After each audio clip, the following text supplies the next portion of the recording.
large family. I have 10 brothers and sisters. I'm the youngest one. You ordained into the lineage of Vongsa Rakkhita, who is the founder of the Vietnamese Theravada Sangha. And your life is very much Theravada. You made that choice, but also a lot of people have in their minds this idea that Theravada is very selfish. You're going off to live in the forest and practice for your own arahant enlightenment, whereas Mahayana is very much thinking about others and very public, focused. And I think your pilgrimage recently is a interesting, combination of both of those. But I'm curious if it was intentional that you chose Theravada. Were you raised in Vietnamese Theravada, or how did you decide to go that direction rather than Mahayana? In Vietnam, I didn't even know that we are Buddhists. Most of the Vietnamese family, we claim that we are Buddhists, right? Most of the Vietnamese family, but we are not really Buddhists because we don't know anything about Buddhism, right? We just know in that we go to the temple and then paying respect to the Buddha, and then with the incense, and then asking for, good health, prosperity, and everything like that. But we don't even know what's the Buddha taught about, or how to practice meditation or anything like that. So we claim that we are Buddhists, but we are not, to be honest. Okay. So back then in Vietnam, my family is same with every other families, that we worship ancestors. We only worship ancestors. And that's all we know. Okay? I didn't even know that, who's the Buddha and how he looked like, or what is the temple and what the temple looked like. I didn't even know until I came to the United States. This is when my Buddhist begins. It's because it started out with fun. Okay, my friends' school, when we go to school, and they join the Buddhist youth every Sunday, and that is when they ask me, "Oh, go ahead, go to the temple and join the Buddhist youth because it's fun. We have camping and we learn Morse code and semaphore and everything like that, and so it's gonna be fun, And then by that time, I say, okay, then I want to join, because staying at a home without knowing anybody or going anywhere is also boring. So I joined the Buddhist youth, and then learn semaphore, Morse code, and then join with some camping, summer camping and things like that, and learn. And then I got promoted to be one of the leader. And so Buddhists started out from me is directly to Theravada, right? Because in Vietnam, mostly Mahayana, in Vietnam, mostly, everywhere. But somehow where I live, where I raised up, there's not temple, or because my family is also have to work to raise the whole family, because my family is a large family. I have 10 brothers and sisters. I'm the youngest one. Okay?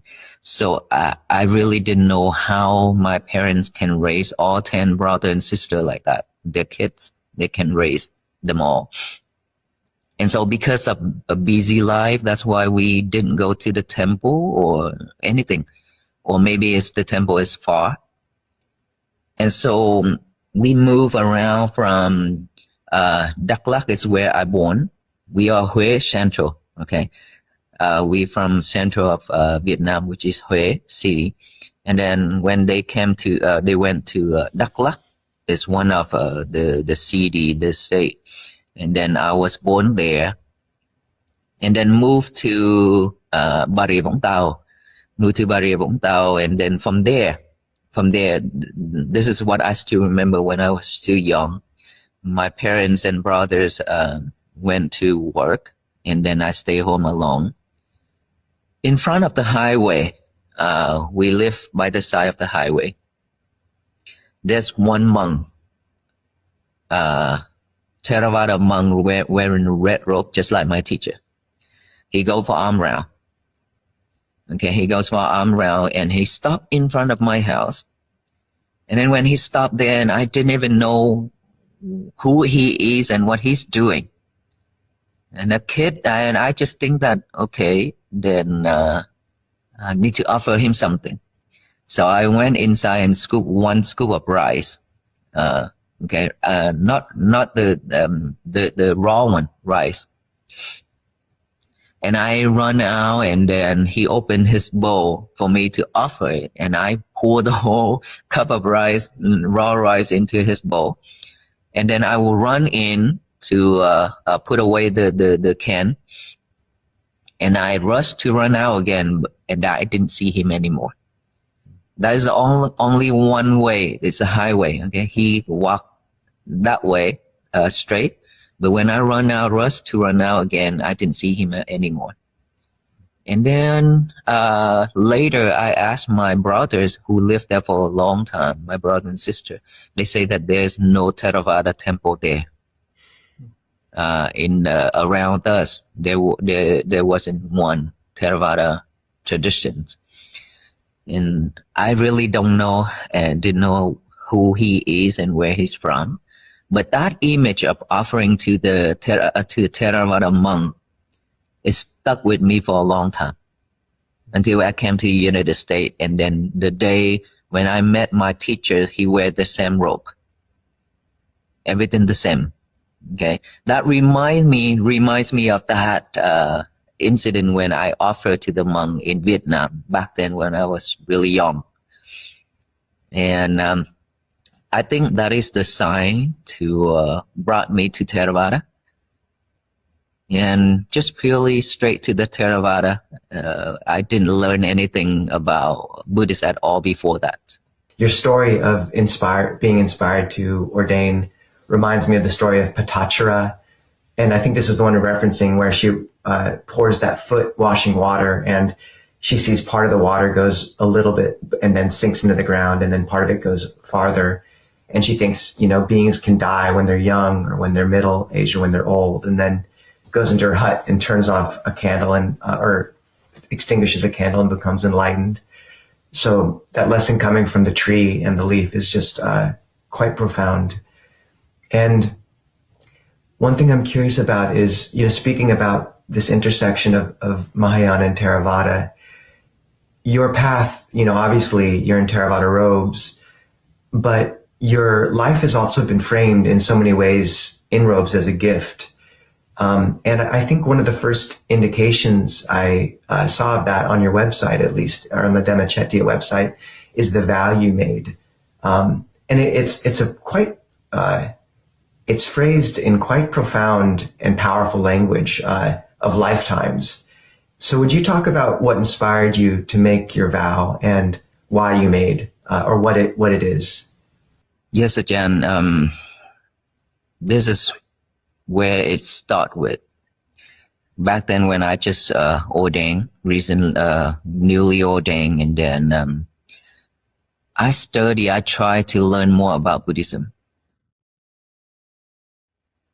I went online on YouTube and then start to search about Dhamma talk and things like that. Try to listen, to learn more, to get more knowledge about it.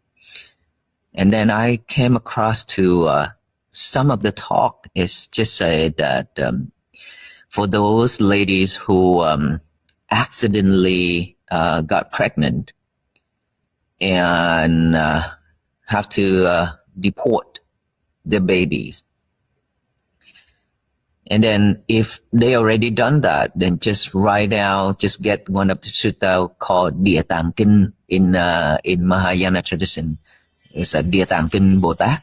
It's one of the bodhisattva that is well known in Mahayana tradition. Địa Tạng is about the earth bodhisattva. First or Jizu bodhisattva. Probably was. And so they say that just write that down about him. Write his name down, Địa Tạng Vương Bồ Tát, and write that sutta down for 1,000 times. Then their karma about deportation of the baby will be wiped out, will be removed completely. And I was like, really? Is this something the Buddha taught? Is it really that Buddha teach all this? How can it be? Because this is just like, this is not right at all for me. But by that time, I didn't know much about Buddhism. And keep thinking and thinking, and I learn about Tipitaka, and I start to read more about it. And I found out that, all those things that taught online and then, is taught by many teachers and many monks, and they always claim that this is a Buddha teaching, this is the Buddha teachings, but obviously it wasn't, right? If they want people to understand, if they want people to follow, then they claim those to be the Buddha teachings. And so those are misleading. And a lot of people follow and believe in that, right? And I asked myself, this generation, my generations, we still have knowledge to understand what is right, what is wrong. But come to the Buddha teachings, all his teachings, we are completely blind like this. And what about the future? My students and my students, what about them? What are they gonna base on to study, to practice? Because later on, it will be much more misleading teachings, right? And so I was worried so much about the future generation because of all these things that I read and listened online. And I told myself, I need to do something. I need to do something to preserve the true Dhamma for the future generations. But by that time, I didn't know what to do. I just have that kind of mindset, that thought. And then I get to go to India once with my teachers and the lady Buddhis here. When I entered into the Bodh Gaya area, by far away outside, and I'd be able to see the Bodhi tree and the top of the stupa. And I cry, I break down and cry a lot about standing outside looking in. I cry, and I didn't know why. And then I went inside and paid homage to the Buddha and Bodhi tree. And then I sat there under the Bodhi tree to meditate for a while. And then in my mind, I would just wish, what can I do? What should I do to protect the Buddha Dhamma, to preserve it, and to spread it widely? And then continue meditating. After a while, I see some of the top of the jetty. So when I keep seeing all those spear of the jetty in my mind, and I was thinking, okay, then I should do something. I should do something about building the stupa sites to preserve all the Buddha teachings, right? And so when I seen all those spears of the jetty in my head, and I think that, okay, I should build a site to preserve all the Buddha teachings. But to build a site, you have to have a large land and a decent number of the jetty, the stupa, in order to inscribe all those suttas on it. And I wanted to do it in stone, because this is the way to preserve it longer in this world. And so by that time, I made a vow under the Bodhi tree. From here on, I made a vow that I will build, if I have a chance, I will build the stupa sites to preserve the Buddha Dhamma. And that will last for 1,000 years for all the future generations to get to learn the true Dhamma. But I didn't know that, how many languages I should put in there, or how many countries that actually have the Tipitaka in Pali. So I just make that wish, that vow under the Bodhi tree. just one vow under the Bodhi tree, and then I went to sightseeing for many other sacred places of the Buddha, and I continue making that vows. But when I make that vows under the Bodhi tree, I feel like when I close my eye, I feel like my body is moving. It's just like everything is moving. And so that is the feeling, the sensation that I would never forget. Right. And then after that vow in both under the Bodhi tree of the Bodh Gaya, it took 7 years for me to continue with that vow silently. So everything I do, any wholesome deeds and wholesome things that I cultivate or I do, I just continue to making that vows, wishing that one day my vow will come true, that I be able to do it. Yes, 7 years of doing that. That is where it started.